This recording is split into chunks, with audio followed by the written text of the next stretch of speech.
Cases में ये triangle बनी हुई है, उसकी अपनी ट्रायंगल है, इसकी अपनी ट्रायंगल है। डिस्प्लेसमेंट निकालना बहुत आसान है। डिस्प्लेसमेंट के लिए हम क्या करते हैं, वीटी ग्राफ से एरिया निकालते हैं, कई बार क्वेश्चन कर लिया। तो इसका अपना एरिया होगा, इसका अपना एरिया होगा। ट्रायंगल का एरिया सबको पता है, ट्रायंगल का area, area of triangle half into base into height, यही होता है। ठीक है, तो कार ए के लिए निकाल लेते हैं डिस्प्लेसमेंट। मैं कह रही हूं इसका डिस्प्लेसमेंट S1 और इसका डिस्प्लेसमेंट S2। तो S1 लगा दो, क्या होगा, हाफ इंटू ए के लिए बेस कितना है 5 और ए के लिए हाइट कितनी है ये वाली, अगेन 5। सॉल्व कर लो, 25/2 12.5 मीटर। कार ए ने कितना डिस्प्लेसमेंट अटेन किया, कितना दूर चली है वो, 12.5।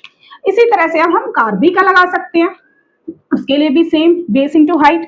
ये बेस कितना है 10 और हाइट कितनी है इसकी 3, ठीक है, लगा दो, तो 15 मीटर।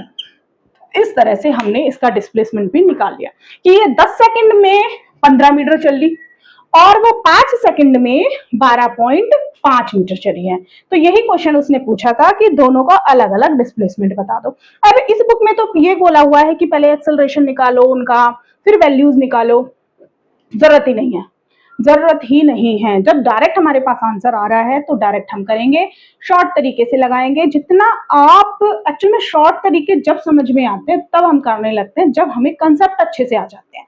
अब जिन भी बच्चों का इंटरेस्ट है ना कंसेप्ट समझने का, वो आराम से शॉर्ट तरीकों तक पहुंच सकते हैं। अगर जिनको सिर्फ कवर अप करना है कि भाई काम खत्म करना है, उनके लिए इस सिचुएशन तक पहुंचना थोड़ा मुश्किल हो जाता है। ठीक है, ओके, तो ये हमारे क्वेश्चन हो गए हैं 11 से 15 तक। अब रहा क्वेश्चन नंबर 16, वो